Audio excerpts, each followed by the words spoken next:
This is a list of my most anticipated games of 2026. There are some great games coming out this year, so we'll start the list with the ones that already have a set release date, and then we'll go over some that are expected somewhere within 2026. First on the list we have Code Vein 2. When the original release, all the way back in 2019, it was often referred to as anime Dark Souls. And honestly, that was a pretty good way to describe it. It was one of the first higher budget Souls-like games, and it's a game I played it on release and really enjoyed it, but a lot has changed since that day. Like the original, this is a third-person action RPG with a dark, gothic vibe and fast strategic combat. But this time around, the story leans hard into a time-spanning narrative where you play as the Revenant Hunter, someone who can travel between past and present to uncover what's causing humanity and Revenants to collapse. Code Vein 2 has the potential to improve the parts that held back the first game, one of them being the level design and exploration. There has been some changes going to a more open-world design with some interconnected areas, and hopefully they also fleshed out the story a little more than in the original. Either way, I'm very excited to play it when it releases on January 30th for PC, PlayStation 5 and Xbox Series consoles. Next on the list we have the third entry in the Nioh series. I am a massive fan of the first, but especially the second game. And while I haven't played them since their respective release dates, I did play them at length.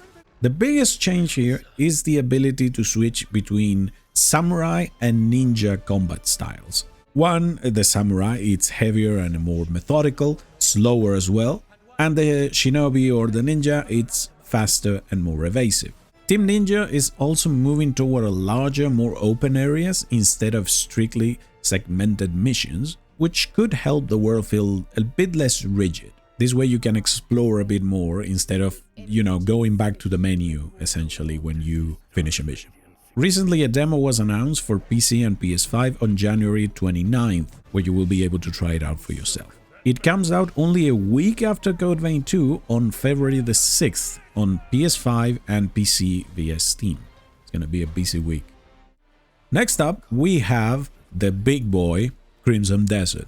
This is a single-player, open-world action-adventure game made by Pearl Abyss, the developers of Black Desert Online. And while I'm not an expert on Black Desert, I have played it extensively over the years. And let me tell you, if the combat is similar to Black Desert Online, I think that aspect is going to be taken care of. The game drops players into the vast continent of Pywell, I believe that's how you say it, a war-torn land where danger lurks in every corner and survival means making hard choices. You take the role of Cliff, a mercenary who survived a brutal ambush that scattered or killed his comrades in the mercenary group known as the Greymanes. Crimson Desert started as another MMO, but later in development changed into a single-player game.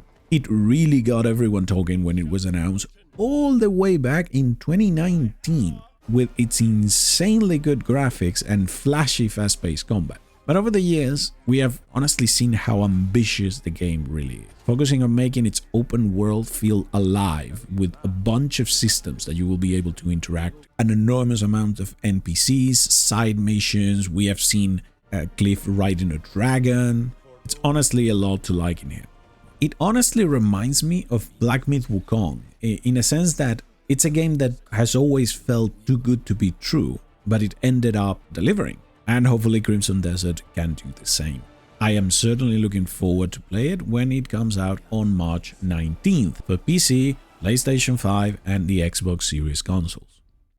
Next up we have Pragmata, which is Capcom's all-new sci-fi action-adventure game. This is a futuristic third-person title that drops you on a lunar research station in the near future, where a hostile AI has taken control.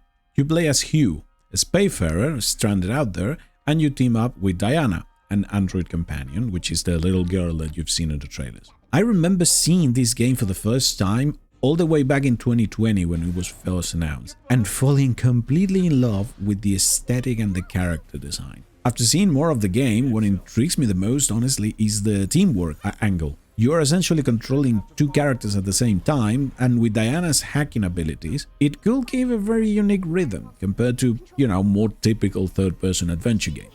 There is currently a demo available on Steam if you want to try it out.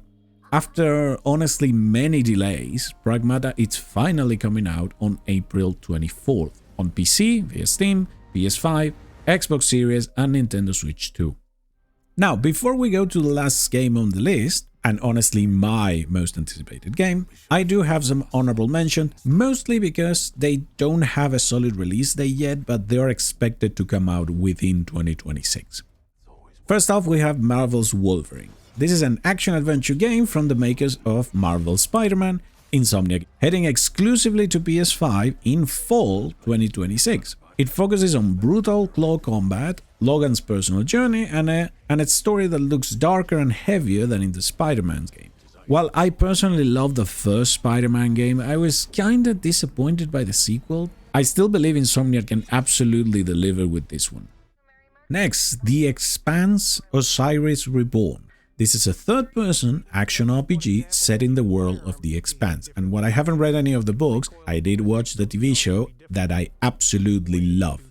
In this game, you play as a Pinkwater security mercenary caught in the chaos after a lockdown on Eros. You customize your captain, build a crew, and make choices that affect story and relationships, all against political tension across Earth, Mars, and the Belt. You know, typical Expanse. With tactical cover-based combat and branching narrative inspired by games like Mass Effect, this could be one of the standout games in 2026. As one of the biggest Mass Effect fans out there, the only reason this is not on the main list is because it doesn't have a solid release date yet. Now, it's always a good time to play a Fire Emblem game, at least to me, and the next entry in the series, Fire Emblem Fortune's Weave, is the 18th mainline game in the series. Unlike previous releases, Fortune's Weave is built specifically for the Nintendo Switch 2, with its turn-based tactical combat, beautifully animated grid battles, and the cinematic presentations you have all come to love from the series.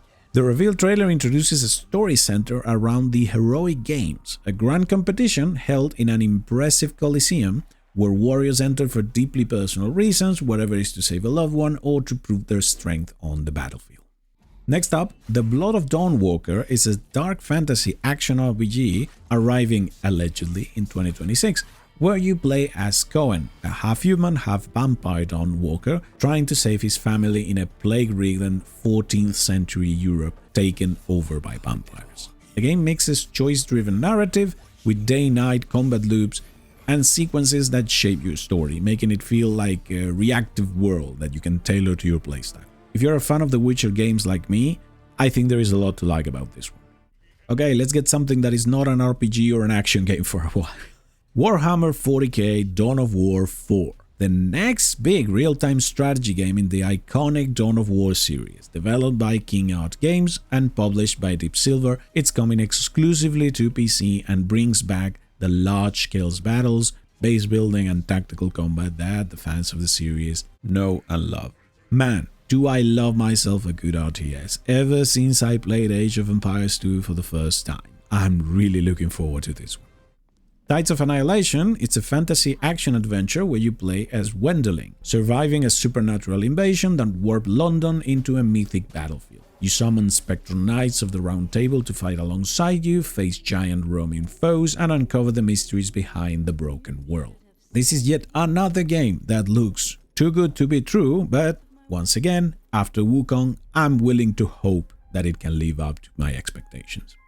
Next up, we have Persona 4 Revival, an upcoming full remake of the amazing Persona 4 original release in 2008. The remake is being developed by P Studio and published by Atlus for modern platforms.